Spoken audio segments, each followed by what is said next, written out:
Good afternoon. It's time for Harry the Stag.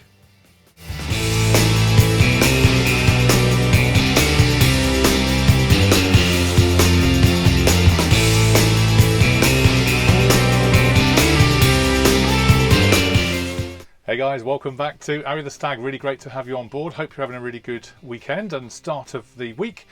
We certainly are as well. As you know, things are beginning to gather pace, if ever they can, in the Arry the Stag household. We've got the engine back, as you know, a couple of weeks ago, so that's now up and running and ready to drop into the car when we're ready. We've got all these parts over here, as you can see, raring to go, so all being fettled as we speak and cleaned up.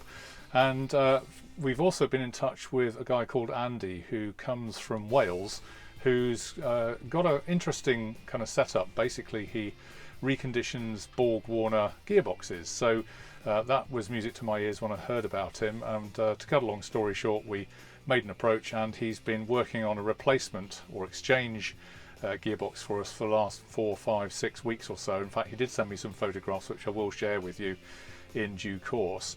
And basically he's here tomorrow evening. It's Monday night tomorrow night, and we'll be bringing our new gearbox over to for us to have and to store, and we'll then have a gearbox and an engine ready to go back into UNY 49M when it is all back and fixed and on the road. So very, very exciting. We'll obviously film a little bit more when Andy turns up tomorrow. He's quite a guru with the way that these gearboxes go together. I wouldn't profess to have the first idea about how these things go together, but I've kind of got some of the theory, I suppose, but maybe like others, they are quite complex bits of kit, and this guy does it in his sleep. So really interested to meet with Andy in due course. Yeah, okay, so I just thought I'd talk you through our gearbox. It's a bit mucky and murky, but let's just have a quick look. Alright, so this is the Borg Warner box that came out of the UNY 49M body when we took it apart 18 months or so ago. As you can see, it's pretty grubby, but all complete, and I think Andy's going to be bringing various bits back to us in due course. This is the piece that goes across the subframe, and you've got some rubbers here which allow for any vibration, that kind of thing, when the car is in situ. Obviously this being the front connected to the engine, and this being the back, with the output shaft here that eventually goes into your prop shaft and then eventually through to the differential at the back. As you can see, it's pretty grubby, but serviceable. I think the fluid that came out of it was pretty alright actually. It was quite cherry red, which I think is always a good sign. Even though the car had been standing for 8 to 10 years, it's a positive sign that the engine is healthy. This apparently is an inhibitor switch. I'm not quite sure what an inhibitor switch does. I know it does send a signal to the rear reversing light when you engage reverse, and I'll just show you through the gear selectors in a second, and we'll probably get a new one of these, I guess, when that's appropriate, either with a new one or when we refit the engine. Down here, these are actually flexible. These are links to the front of the engine that stops the thing twisting around. You've got two, one side, this side, and obviously on the other side as well, and these here clamp to the back of the engine such that this whole thing doesn't twist around when it's in situ and under the drive. So a few points to highlight on this side of the gearbox, and obviously here's your gearbox level indicator, so a bit like a dipstick. You use this to test the measure of your oil in the gearbox. Obviously it's a special gearbox fluid. Again, explain a bit more about that in a moment. Down here you have the coolers. So this is where the oil comes back in from the front of the car. You've got an oil cooler underneath the front of the car which pipes oil through the gearbox and back out again here. So you've got the return pipe and the front pipe here that goes to the cooler, underslung under the front of the car, under the valance, and that obviously keeps the gearbox cool when it's moving around. I'm guessing here is the filler cap, the filler thread, so you undo that to put your new oil in as and when, and all together it's looking, as I say, a bit grubby, but it's all right. Here is the gear selector mechanism. So obviously this end is joined to your gear stick in the cabin itself, and you can see here this is in the, I think this is in neutral, that is reverse as far as I'm aware, and then obviously you push it forward and you've got various gears. I'm doing it with my left hand, so apologies, but you get the idea. That's how it changes the gears in appropriate manner. So I'm guessing that's back into neutral now, so it's good just to see it up close and personal. And when Andy comes tomorrow, we'll get a little bit more of an understanding about what goes into these things, and most importantly how you keep them serviced well and well looked after and maintained. And at the front of the gearbox you've got this thing called a torque converter. So if you imagine these 4 bolts here are actually bolted through the flywheel at the back of our engine. If I don't chuck the bolts about too much, that'd be good. So you actually drive this through the plate. So this is actually static on this side, attached to the back of the engine on the flywheel. So clearly that will spin round at so many revs as fast as the engine is going. And this is obviously where it engages, runs loosely with the engine. But I think it's a free wheel in there. The thing does actually come out and is very heavy, and when we took it out of the car there was a lot of fluid that came out of this, so I'm hoping there won't be too much now, because the whole thing is powered by fluid. There we are, there's a little bit left, and you can see there that's the drive all in there. There's a little bit of fluid still in there, and there's the front of the gearbox to which it attaches itself and drives. So don't profess to know much about gears. I do know that it works, and no doubt when Andy comes he can explain a little bit more about how this actually all operates. But here is where the fluid goes in. This was absolutely filled up, and the best way of describing this is if you imagine the back end of this is fixed to the flywheel and the front end then is freewheeling, which then drives into the gearbox. That's probably the best way to think about it. And what a clever piece of kit. It's pretty industrial. There were 2 types of Borg Warner boxes, I believe. Well, there's actually several, but for Stag it was a BW Borg Warner 35 and a Borg Warner 65. I'm led to believe that the 65 was a bit lighter in weight, but I don't think there's much difference. They've all got 3 gears and 1 reverse, or certainly this one has anyway. And I know there are some out there who like the idea of converting to a Jaguar gearbox, which clearly is a good conversion, but I know it does cost several £1000s. So really, from our point of view, because we won't be doing a huge amount of mileage in our Stag, we thought, well, let's get a nice reconditioned, as nature intended, BW 335 Borg Warner gearbox to take advantage of.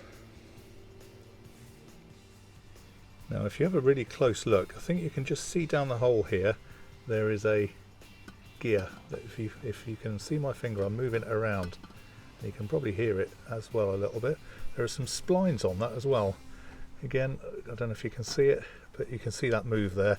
So that is, I would think, the back of a fan, for want of a better term, with splines on that then fits onto the drive shaft of the gearbox here. So that's how these things work. You've got a fan, set of blades fixed, I would imagine, to the front of this torque converter, so that'll be down on this side where I showed you earlier, and then on the back of this you've got another fan, and it's fluid that causes the propeller effect for this to rotate, and thus the drive to be achieved through your gearbox. And I'll draw you a bit of a diagram in a minute just to show you what I mean, but that's so simple. It's quite incredible how they put these together and how they work. So I've just put it back on the engine now, and just to show you how this thing works, just loosely, obviously it's not bolted up, so it'll be a pretty amateur kind of shot, but this thing rotates significantly around that centre point at vast speed, and that's where it gets its power from. That's a torque converter. Okay, so as I promised you, a very simple diagram to show you what I mean about how a automatic gearbox works. If I just explain what we're doing here, this here is the flywheel. If you remember, I just showed you that at the front of the gearbox just now. These are the bolts, the 4 bolts that I showed you that are actually making that absolutely solid on the engine, and that goes round then in this way, obviously, as the engine's going round. Attached to the back of the flywheel and the internal side of the torque converter, which I've just shown you, is going to be a blade or a set of blades, a bit like a fan, that's solid and fixed. So as the engine goes round, this fan here absolutely permanently goes round and round and round and round and round. That's fine. And then on this side, inside the same torque converter that I showed you, where we looked in the hole here and you saw a drive cog here, then there will be a floating fan, and that's then here, and this is then fixed to the gearbox and the drive at the back of the bell housing. This is the bell housing here. And basically what happens is that when you drive, you start to accelerate, the engine gathers pace, and all the fluid that's inside starts to push this way against the receiving fan here. So it starts to get pushed along in a way that then starts to get this fan rotating, and that's all just fluid driven from a fixed fan here to a floating fan here, and that gives you your automatic drive that then leads to your power through your gearbox and the drive that way. So I just thought I'd share that with you. There are some more sophisticated elements of this which again I could show you with more time, but basically when you press down very, very quickly on the accelerator, sometimes these fans have got little slots in such that the fluid comes back out very quickly, and that gives you a bit quicker torque and means that you go much quicker sooner. So that's how an automatic gearbox works, all by fluid power through here. Very good. And just a quick note to Paul at Stowe Classics, thank you for the lend of the skit here, the skittle trolley. We will bring that back in due course. He lent us it a few weeks ago when we had the engine, so thanks Paul. Now this here in the foreground is the, I believe this is a kick down cable, so you've got a Bowden cable in there on the back of your accelerator, and as you kick it down it pulls down into the box down here by the bottom of the box here, and that then changes your gears down. When you need that extra to power, you kick it down, it knocks it down into a lower gear, which is obviously a feature of an automatic, but that's how it works, and that all seems to be there and in one piece. So again, I suspect we'll probably replace this anyway, because we're not too sure how old that cable is and how worn it is, but definitely something we can look at over time. This is a mechanic's eye view. When you're under the car, this is probably the view that you're going to get most familiar with. It's got an inspection hole there in the bell housing, so you can see the torque converter inside. I've got a feeling this is aluminium as a filter, as a base to the gearbox, and that I think denotes it's a BW35, not a 65. Here you've got the drain hole, so you can see there how to drain the gearbox from oil if you wanted, and you saw earlier where to put the oil in on the top. These are the traction arms, as I call them, and they're bolted to the box here and the back of the engine stroke subframe here, so it becomes one unit and really, really strong.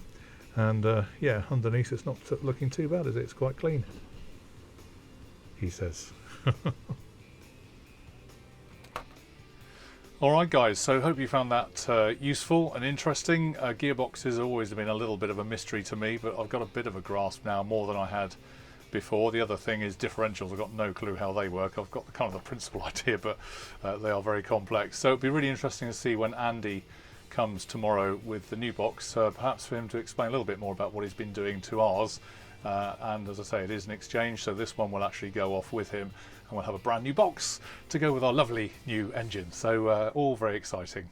Good. Okay guys, well thanks for watching. We'll bring you up to date during the week with latest developments. In the meantime, please feel free to subscribe and share and enjoy the joy. If any of you want to send me a little video on Arry the Stag as an introduction, then that's great. We've had quite a few already, which is really good, so I'll be putting a few of those up in recent films and forthcoming films.